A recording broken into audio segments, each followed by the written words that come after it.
game away. Blow up. We're playing for something, man. We're playing for something. It's gotta mean something to you. It gotta mean something. Everything you got. Everything you got. Let's finish this. Do it, fellas. Let's go. Let's do it, fellas. Finish 2, 3. 1, 2, 3. Finish.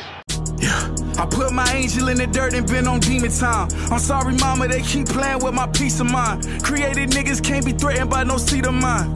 When the last time y'all see me with my feet reclined? Past like torturous, inner thoughts like a fortress. Biologically forfeited, bottled up. A nigga had to put a cork in it. Nigga thought he had one up on me, fucking unfortunate. Black magic, Harry Potter, that young source of shit. Good girl, so she claimed, do all sorts of shit. Neck like an ostrich, mouth taking all of my kids, look like an orphanage. I'ma be all up in her rears when them endorphins hit. I seen the ops out in traffic, that's Ghost Rider like E40. Way too focused on checks, I don't even see shorty. Whatever is for me, nigga, it's gonna be for me. Conversation number one with Lamar Jackson is like, we got to get an extension done. By the way, 1A is we're going to take some of this other money and go get a receiver. Oh, so here you go. Absolutely. It's an allocation. And you know what Lamar Jackson's going to say? He's going to say, okay, cut Marcus Peters and take his money and go get me a #1 receiver because you've been spending all your equity and all your money on the defensive side of the ball. I'm the best player. Support me, not going out and getting Marcus Peters, Marcus Williams, and going out and getting all-star teams on defense. We need to score points, and you got to go out and get me a #1 receiver. So cut that dude. Yeah. Slip me your Zanny at once. Somebody. I got the world in the blunt smoke. I got you. I get the skirt when I want. Skirt. I get the skirt when I want. Skirt. Due to the money aroma. I got your bitch in the coma. Hey, yo. J. Cole be spitting. I love J. Cole, bro. That motherfucker be spitting. I'm trying to tell you, bro, you know, I don't like people who be like, yo, J. Cole boring. Okay, bro. Okay, bro. I'm sick of that shit. But listen, how is everybody doing tonight? Well, tonight, today, whichever point in time you're looking at the video or listening or watching the show. I'm gonna be honest, I'm probably be lazy on this one when it comes to the slides and shit. It won't be too much action going on in them slides because I done recorded this video already and the file got corrupted. So here I am. So I don't want y'all to think that I'm just late for no reason. The only reason that this video will be up on Thursday is because it should have been up yesterday and the file was corrupted when I went to go upload it because the idea was that I was going to release the AFC playoff predictions that night after the on Sunday, which I did. So that was definitely up Monday for people to watch. It was up Sunday night, but people could definitely watch it on Monday. Then the next video I wanted to upload was the Aaron Rodgers video. I had already made sure I had recorded that one. But then I recorded the NFC playoffs. And as I'm uploading it, the whole file corrupted. I was like, so that's unfortunate. So here we are again. Now I was going to record this earlier also, but when I got off of work today, bro, I passed the fuck out. Like I went straight to sleep after I got off work, dog. Like no kidding. I just woke up probably like 2 hours ago. I didn't know if I was going to work out first or if I was going to hop on the show, but I'm not getting to where I need to get to just because I'm working out. So fuck that workout shit. We can do that after. You dig? You dig? You dig? You dig? I got your due to the money aroma. I got your bitch in a coma. Hey. Hey, listen. We here to talk about the NFC playoffs, round one. Do anybody else watch this show, The Blacklist? See, I started watching that shit, I think, when I graduated high school in 2012. Whenever it was the first season, I was on it from the first season, right? But as I'm in college and shit like that, I definitely stopped watching. I'm not gonna lie to you. I just did not have no type of time in college. And the free time in college was not spent watching no fucking TV. I can tell you that right now. My back end of college when I was at Campbell, bro, I got so fucking tired of doing classes and I knew I wasn't coming back because I did not like how the classes that I took and the curriculum, like I just didn't like it. So I was like, cause I went to school for broadcasting. It's not that I mean, journalism, broadcasting. It's not that I didn't want to do that. It's I didn't like the program Campbell had because I felt like I'm doing newspaper type shit. I'm learning the history of this shit. I'm like, bro, this is irritating as a motherfucker. All while I'm still taking these courses I already done took in high school. I'm like, bro, why do I need to take these fucking math classes? I be using like biology and shit. Like I don't use that in my life, bro. I don't use over half the shit I learned in school, bro. Shit's a scam. Shit's a scam. But bro, my back end of that, like my last 2 months in college, bro, I stopped going to all my classes and I just was sleeping all day and fucking all.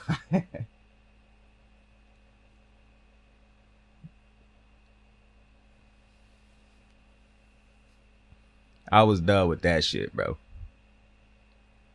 I was done. I didn't want to leave Campbell what I did, but if I had a different mindset at that time, I would have stayed because my brother really wanted me to stay. But I was like, nah, I can't do this shit. I said, I hate this fucking shit. And I never hated the school. I just hated I just don't like school, bro. The concept of it. The money grab to build the economy, I guess is what they say. Who knows, bro? Either way, I fucked with Campbell. I don't even know how I got to talking about Campbell, to be completely honest with you. But that does not matter. We are here to talk about the NFC play. Oh, bro, I know what we was talking about, bro. Yo, yeah, I stopped watching the Blacklist around the time I got to college. But check me out. I don't know if I don't watch this show, and I don't watch too many shows now. And if I sit down and watch a show, I'm watching that bitch in one sitting. I'm not finna take multiple days of watching unless it's one of them shits like police procedurals I'll be watching, like, but it's got to be like something like a Criminal Minds, and I haven't even got caught up on that. I stopped watching that at season 12 because Netflix stopped uploading the seasons, bruh.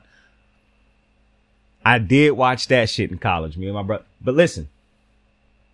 But actually, that was after I got out of the first college. Then when I got to a college where I had moved into an apartment, then I started watching them shits more because, you know, I didn't regret leaving Campbell after I got to a different college and I was able to live in an apartment with my two cousins who was basically brothers. That shit was lit. Just smoking weed all the time. One of my cousins didn't smoke. He didn't do nothing. He went to Central. And he got out of his dorm with his roommate. He hated that shit with his roommate, his dorm. Bro, we moved that motherfucking in to Central, and I ain't trying to take a shot at Central. I wish I actually didn't say the name of the school, because now I don't even want to tell the story, because I don't want them to look bad. But I'm going to tell this motherfucking story. When we first moved my cousin into Central, I mean, they better now, bro. I'm going to just imagine they better now. They got to be. Like, because I really don't want to take this shot at Central, bro. They beat Jackson State in that big bowl game this year. So, hey, shout out to them. But when we moved my cousin in there, I kept smelling something. And I'm like, bruh, y'all don't smell that? But everybody was smelling it too. They just didn't recognize what the smell was. But I had smelt this smell before because of different jobs I done worked. So I'm around this type of thing more so than most people might not be around if you don't work certain type of jobs. And I kept smelling mold. And I was like, man, it smelled like fucking mold in here, bruh. And then when I said it, my aunt was like, it do smell like mold in here. Cause the type of jobs she done been around and had to work through. Cause she a business owner. So she done been, and she buy a property and shit like that sometimes. So she done been in properties that's got mold. So she know the smell. And so as we going, I'm looking for this shit, bro. And he going in his bathroom and he look up and boom, mold all in the bathroom. I say, what the fuck? That shit was crazy. They got my man moved out the first fucking, we had to get him moved out of that room that first night, bro. First day. Shit was crazy. But bro, shout out Central, bro. I didn't tell that story to be no jackass or to make y'all look bad, bro. That was like 6 years ago. Probably longer than that. I think that was like in 2014, as a matter of fact. They definitely better now than they were back then. You dig? I get the...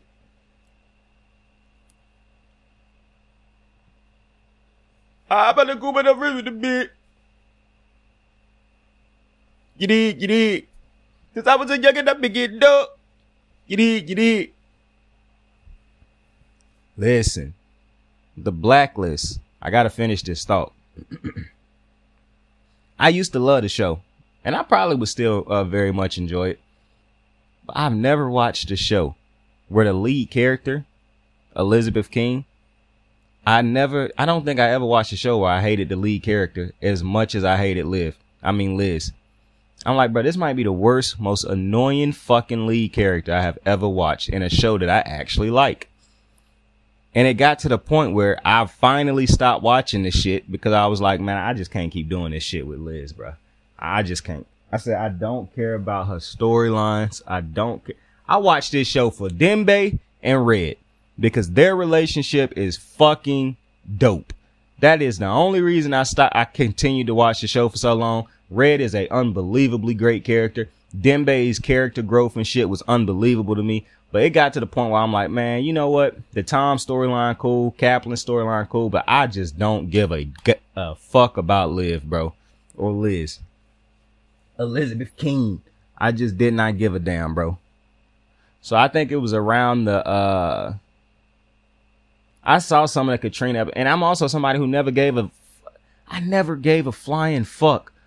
Cause I was so invested in Red as the like how cool he was. I never gave a damn if like who he was, like if he was once it started, people started talking about like he was a woman that became Red, like now he a man. I was like, okay, bro, you know what? You know what? Fuck this shit. I'm out. Fuck that shit. I'm out. I had to go. I couldn't do it. But let's talk about these playoffs. Shout out to Blacklist. Let's talk about these. But then I started watching Parks and Rec, and that shit's just legendary. And it's so crazy because Parks and Rec is the one that's like my favorite show all time. One of my favorite shows all time. And that show was one of the shows I absolutely hate. I could not get through episode 1 for the longest. Every time I tried, I cut it off, went to sleep. I don't go to sleep during shows or movies I've never seen before, if I choose to watch it. But I think this was the time when Netflix was just starting to get big. This was like way back in the day when I was young. I'm not a kid anymore, but some days I really wish I was a kid again. Count me out. Hey, okay. We done with this rapping shit. All right, we done with it, bro. I'm not even going. I got a real. All right, let's go. NFC round 1. The playoffs are set. We got the number 2 seeded 49ers at home taking on the 7th seeded Seattle Seahawks. We got the number 3 seeded Minnesota Vikings. Minnesota Vikings at home taking on the number 6 seeded New York Giants. We got the number 4 seeded Tampa Bay Bucks, who are 8-9, taking on the 5 seed Dallas Cowboys, who have a far superior record than them. I can't even remember Dallas's record at the moment, but I know they got at least 11 or 12 wins. Far more wins than Tampa. So the playoffs, and of course the Philadelphia Eagles, much like the Kansas City Chiefs in the AFC, have a bye because they were the best team in the conference this year. Shout out. Let's talk about this Dallas Cowboys game. Matter of fact, let's just go ahead and get Minnesota out the way because that's the game I'm going to spend the least amount of time on. I'm going to just be honest with you. This is I'm not starting off with that game. I'm starting off with the games that I like the most. I want to talk about this Dallas Cowboys, Tampa Bay Buccaneers game. So everything should tell me to pick the Dallas Cowboys in this game, like the defense, even though I didn't like the defense down the stretch this month. Dak and these interceptions is a very weird place right now because I told you, I don't complain or get mad or really care too much about Dak throwing interceptions for the simple reason he wasn't always in a pass first offense. So I felt like he needed to get that out of the system. But now, you know, you got the receivers bobbling it, but some of these interceptions that Dak is throwing is just, you can't throw them, my boy. And when you think about the fact that he got 15 fucking interceptions and he missed 5 games, you do the math, and I'm going to just take them 5 games and I'm going to give him an interception for 3 of them games, and I'm going to have to give him 2 interceptions for the other 2 apiece because that's the kind of the trend he on. So you say 4, 5, 6, 7. That's 7 motherfucking interceptions that this man could add on to the 15 he already have. That's 22 fucking interceptions this year. If he played a full season, more than likely. That's insane. So I do understand the interception problem now. I agree with people now. That has become a problem. They got to figure that out. And it ain't just on Dak to figure that out. Kellen got to figure it out. Also, Mike McCarthy got to figure it out because they call the offense. They got to figure out how to get Dak from we just got to get the interceptions out your system, my boy. We cannot throw interceptions now in the playoffs because that lose you games. But that being said, I want to pick the Dallas Cowboys to win this game, but it's so hard because I told you Dallas is the one team that I think could fold. They are the team that I just cannot trust. Like, I don't trust the Vikings either. But that's what makes the NFC so weird this year, because there's only really two teams in the NFC that I trust. And that's the Cowboys. That's the 49ers and the Eagles. To me, those two teams look far superior than every other team in the NFC playoffs. So when I look at this game, I'm like, as good as Dallas's stats may be all around, all yada yada yada, it's up to the Bucs, in my opinion. If the Bucs come to play, the Bucs can win this game. Dallas's defense, for some odd fucking reason, has just not been the same down the stretch this year. The offense, as good as it is, continue to turn the ball over. If Tampa Bay can, I don't even think Tampa Bay got to find a run game this game. They just have to get first downs, score when they are in the red zone, do not turn the ball over, because Tom Brady was having a bit of an interception problem down the stretch. Do not turn the ball over. And Tampa Bay's defense is going to come to play. So this is and they are at home. Dallas is not the home team. So in my opinion, this game got upset written all over it. I'm taking Tampa, bro. I'm riding with Tampa. Tom. I'm going with the GOAT. They gonna figure this shit out. I'm trying to tell you, Julio gonna make a big play in this game. They are going to figure this out. I don't know how they gonna do it. I think the offense is gonna redo what they did in Carolina which was weird because they was playing like shit for a lot of that game also, and then they just turned it on. Carolina said, you know what, Mike Evans, how about you just kill us on 3 streaks? So I think that Tampa Bay will struggle to score and to start off this game. But I think this playoffs, bro, Tommy gonna take this, turn this shit up, bro. They gonna turn this shit up. They in the playoffs now. I'm not even gonna really get into the head coaching situation right now, even though I'm still a person who say Bruce Arians would be doing more with this team right now, because he is just a better head coach than Todd Bowles, and he is one of the better head coaches in the NFL that nobody really was giving him too much credit for being that. But when I look at the Tampa Bay Buccaneers, the biggest problem is, can they score? If they can beat Dallas, because the defense can get turnovers. I mean, Dak is basically, and I hate to say this, but Dak is in that space right now where it's, he gonna give us at least 1 to 2 opportunities to pick him off in the game. He on that Jay Cutler shit now. So the Matt Schaub shit now. You know what I'm saying? That Nate Peterman shit right now. You know what I'm saying? Okay, but listen. My bad, Dak. When you are a great defense or a good enough defense that can rise to the occasion like Tampa Bay, and if Villa playing, that could cause hell, even with Dallas having a great offensive line. So, and imagine that, like, I think Dallas gonna lose this fucking game, man. Because for some reason, this is also their kryptonite. Tampa, Tom and Aaron. They can't find a way to beat these two motherfuckers, even when they got the better team. And I picked Dallas earlier in the year to beat Green Bay. And as fate would have it, these motherfuckers lost the game. So I'm actually confident in picking Tampa Bay. I'm actually, this ain't like no pick that I'm scared to make.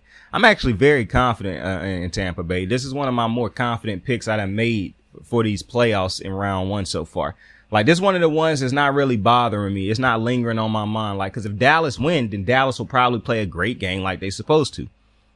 But I'm banking on the fact that Dallas probably not going to play a great game. And I think Tampa is going to rise to the occasion. Like, this one ain't too hard for me. I'm not going to lie to you.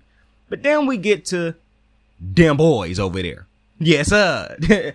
Them boys in Santa Clara, because they're not actually in San Francisco. The 49ers, led by that dog. That coach, bro. I told you, he my favorite coach in the NFL.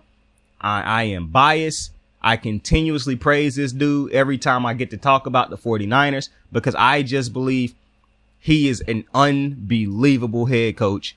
And that is that boy. Give it up. Kyle Shanahan. Hey, what he has done to the culture and for the team in San Francisco, bro. I'm telling you. See, it's a difference between a good coach and a fucking great franchise. See, you got great quarterbacks, but you got franchise quarterbacks. You got great head coaches, but you got franchise head coaches. What Jim Harbaugh did was cool. What Kyle Shanahan doing is legendary. If this motherfucker can find a way to, bro, because of my love for Kyle Shanahan, I truly want to pick the 49ers to get to the Super Bowl, but I'm not doing it because I told you I'm riding with them Eagles. I started the season riding with them. I'm going to finish the season riding with them. But, man, I'm telling you, bro, what Kyle Shanahan has done with the 49ers to me, it just don't get enough credit. People like to always talk about his record and all this bullshit. But I was riding with him last year, just like I'm riding with him this year, just like I rode with him last year and the year before that. Kyle Shanahan is a franchise head coach, bro. He changes your franchise. You know, if you have Kyle Shanahan and you get to see, I think one of the things that's also don't work for Kyle Shanahan, he got a GM that actually worked with him, not against him. They make moves together. They don't make moves and tell each other about them afterwards. They come, and that's important when you had those type of relationships as a GM. And it's also not a false relationship where, you know, they know the head coach needs something, but they really not going out there and spending big to go get the head coach the shit he need. Like it's not one of them and expecting the coach to be happy at all times, like you got over there in Baltimore. But that's neither here nor there. Kyle Shanahan to me, what he has done with the team. I mean, just look at I talked about it earlier in one of the reviews earlier in the year, one of the breakdowns. Or one of the recaps of Sunday football. For a team to start, they done had 3 fucking quarterbacks this year, bro. The last pick in the NFL draft is balling out, bro. And I have to remain, you know, I try not to overhype Brock Purdy, but I'm telling you, if you watch this dude play, and listen, I understand Kyle Shanahan's offense is set up to where he don't need a quarterback to be Patrick Mahomes or he could have beat Patrick Mahomes in the playoffs if not for Jimmy G missing throws. He could have beat Todd Brady in the Super Bowl with the Falcons. If not for buffoonery at the play calling position, which is on him. It's on him. But when you look at what he done for this team, to have 3 different quarterbacks. Now you got the last pick in the draft balling out. To see no Debo. That's all right. We're going to get Kittle back to playing like the legendary tight end that he is. Like everything, the defense, like the moves he make, his coaching staff, like, bro, Kyle Shanahan is unreal. That's why I really do want this man to win a Super Bowl. I really want Kyle Shanahan to win a Super Bowl and get himself a franchise quarterback because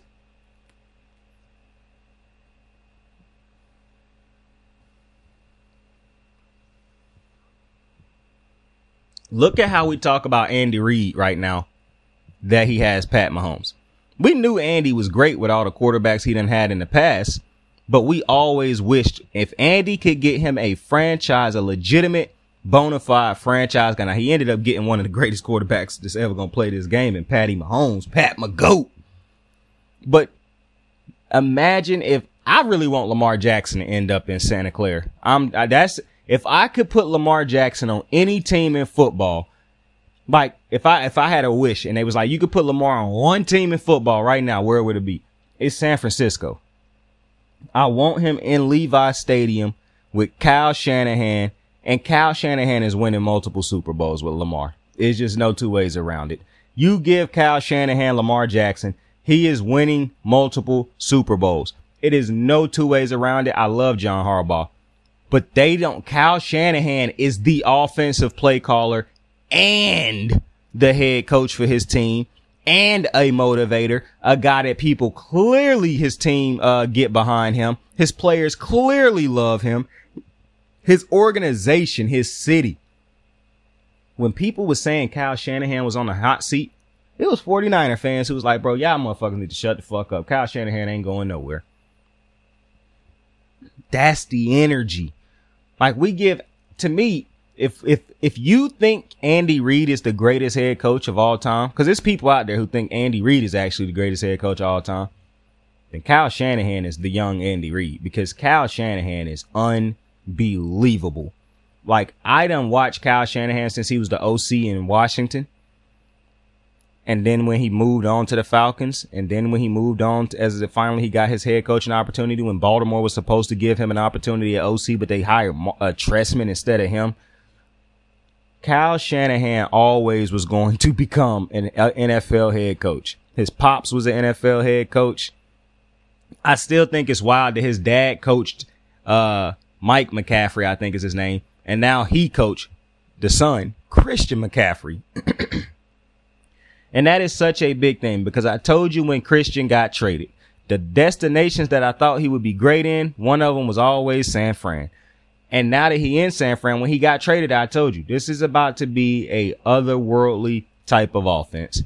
Because what Kyle Shanahan was able to do with this fucking offense with makeshift running backs, now what he about to do with a bona fide running back who can legitimately be a slot receiver is going to be like nothing we have ever seen. You thought what Christian McCaffrey did with Cam that 1 year was great. Now watch what he is about to do with Kyle Shanahan's offense. Kyle is his new Cam, because Kyle Shanahan is they always call offensive people gurus and all this shit. They throw that term around real light. They love throwing that term around.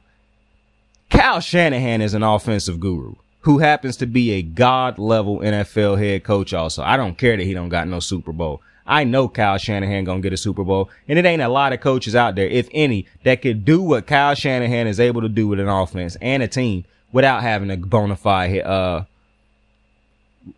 quarterback. It's just not many out there that could do what he did. Motherfuckers done won 10 games in a row. Or 11 in a row, I think. Kyle Shanahan is unbelievable. This offense, this defense is clicking. I think Deebo Samuels will end up coming back this weekend for the playoff game. I'm taking them against the Seahawks. The Seahawks are up against a juggernaut. It is absolutely no way, unless Brock Purdy decide to have one of his worst games or his worst game of the season, which I don't even think that would kill him, because I think the defense on San Fran is good enough. I saw Geno. I like Geno. Love the season he done had. Happy for him. I don't think he is going to do much against this defense in San Fran. This is just a whole different type of animal. The type of quarterbacks that it would take to be able to penetrate a San Fran, because I remember a couple years ago when this defense was hitting on these type of levels. The only quarterbacks that was able to beat them was great quarterbacks, really. Lamar eked out a win against them. It was another dude. I can't even remember him at the moment. I'm forgetting my boy's name. But then you got this year. Pat Mahomes was able to put his foot in their ass. Like, if you are a top tier quarterback, and you know how I feel about Lamar Jackson and Pat Mahomes, you can beat San Fran because it take that type of quarterback. The beauty is it ain't that type of quarterback they're going to face in the playoffs this year, aside from Tom Brady, maybe Jalen Hurts. This San Francisco team is just going to be too much for the Seahawks. I just do not think the Seahawks are good enough to beat this San Francisco team. Not to mention, Geno, as good as I think he's been, I don't think he is good enough to dissect this San Francisco defense. I just think they will be far too much for him. This game could get out of hand. But of course, it won't be like the fucking national championship game where it's a 65-7 game. This is why I continue to say college football is a joke. And I'm going to continue to continuously say college football is a joke. This is why when they decided Alabama wasn't going to make the college playoffs, I said, okay, well, Georgia's going to win because Georgia was clearly the best team in there. Unless Ohio State pulled off some bullshit, it was no way that Georgia was losing this shit. And when I knew that TCU was who they was playing in the national champ, I said Georgia already done won the champ. They crowned these motherfuckers winners at halftime because it was like 31-0, bro. Or 31-7. TCU ain't even that bad of a team as what you saw on Monday night. But they are that bad against the SEC, bro. They 65-7, bro. in a national championship game. That is the last game of the season for college football, their biggest game. And you wonder why Alabama is constantly in the game or in the tournament, because that's the game that you want to see. Alabama, Georgia, because that's the team that could have given them a shot, because those are two teams that have full NFL ready teams.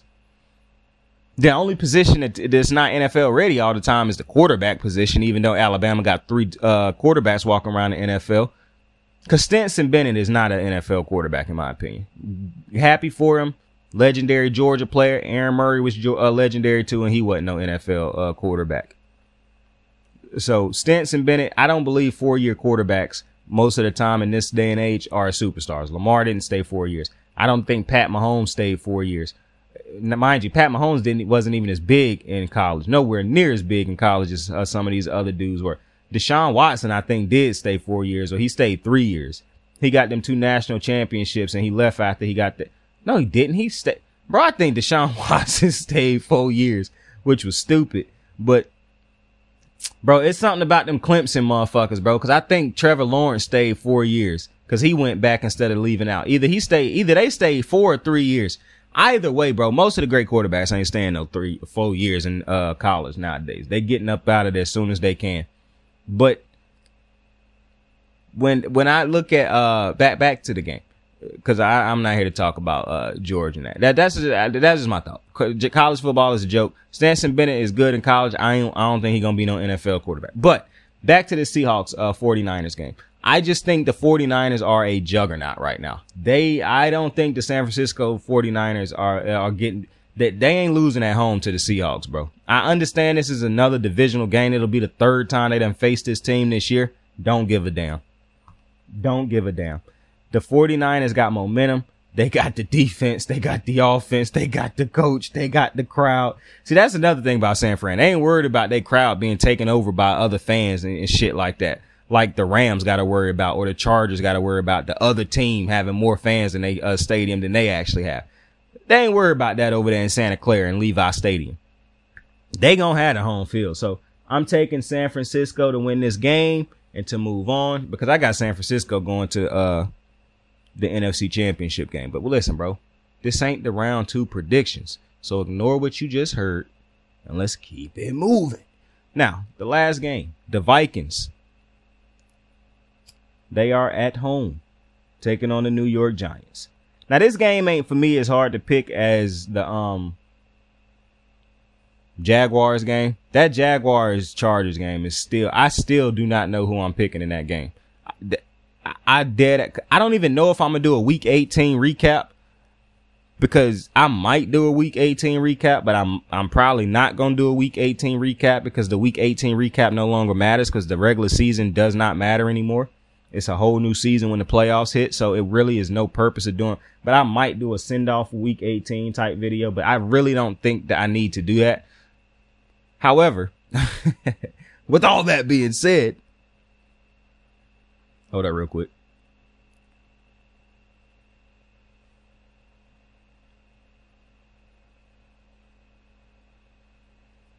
It breaks my heart. They believe in us. God did. But listen, with all that being said, Minnesota and the Giants, I ignore all that shit I was just saying. Minnesota and the Giants, because I'm losing my train of thought, bro. I'm trying to do multiple things at once. Minnesota Giants. This ain't as hard a game for me to pick as the Charger 49er one. I mean Charger Jaguars. That's a tough fucking game for me to pick. Like, still haven't come up with the who I'm picking in that game.